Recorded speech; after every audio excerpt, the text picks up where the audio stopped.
The way of the eagle, honesty, respect, kindness, and responsibility.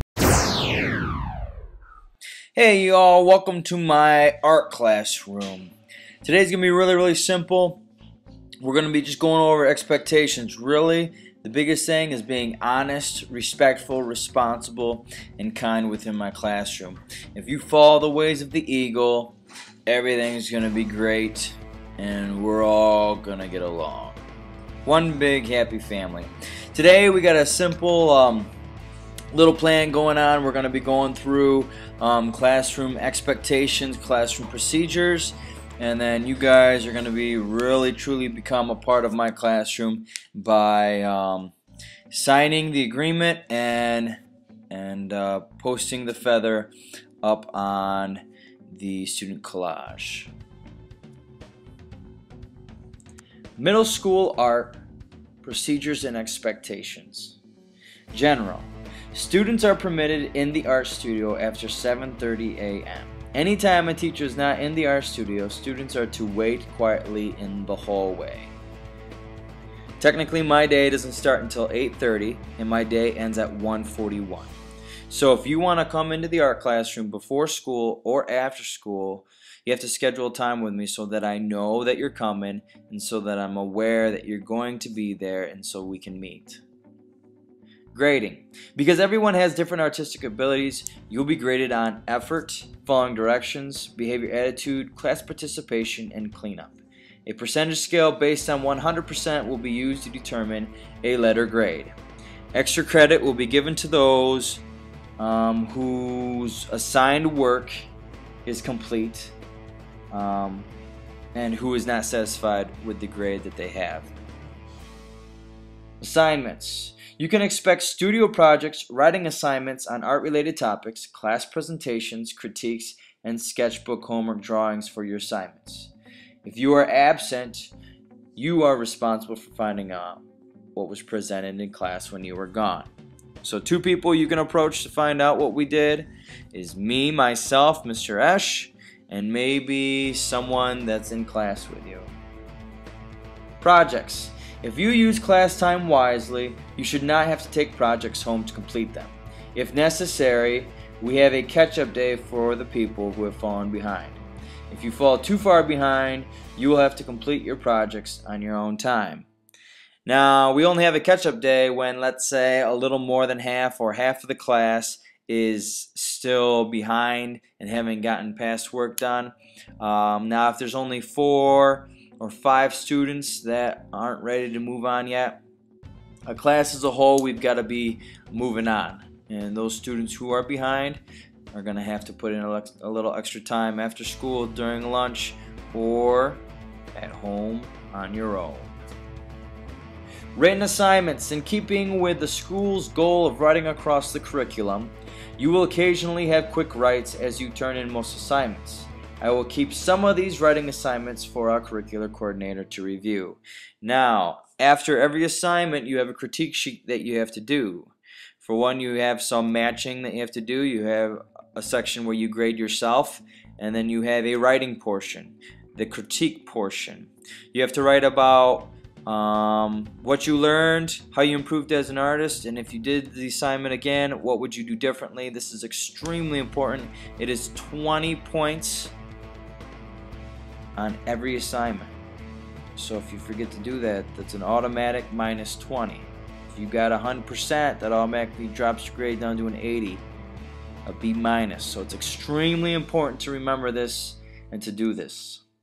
Subs, guest, intern teachers. When a sub-guest intern teacher is leading the class, I expect you to be on your best behavior. A substitute and an intern teacher is a guest in our school, and I expect for you to treat them in a very courteous manner. Any reports of misbehavior will be followed up with behavior referral and be dealt with based on handbook recommendations. Now this means that if after having a sub, and I come in and there's a piece of paper saying that these certain students were disrespectful and didn't follow class expectations, then for one, a practice room isn't due, And for 2, I'll be calling home to the parents to let them know what's going on. Hey guys, it's extremely important that you treat these guests in our school better than what you would treat me. The way of the eagle, honesty, respect, responsibility, and kindness. You need to show them these things. We want to keep them around. Next is cleanup. You're responsible to clean up your own mess. Make only one mess at a time before making another mess. During cleanup, if you finish cleaning up your mess, please pitch in by helping others with their cleanup. We work as a team during cleanup time and will be dismissed when the entire classroom is cleaned. This is a part of your grade. After you're done with cleanup, take a seat and wait for the bell to ring. Restroom hall privileges. Students are expected to use the restroom between classes or at lunchtime and should come to class prepared. Now, if you come to me before that bell rings and you're like, hey, Mr. Ash, I gotta go to the bathroom. Yeah, fine, go to the bathroom. No tardy.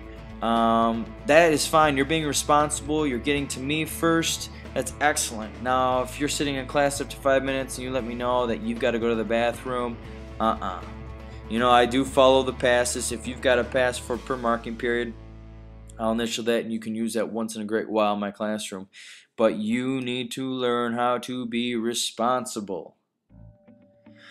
Lost or stolen artwork. Students who are unable to find their artwork will not be given credit for that work.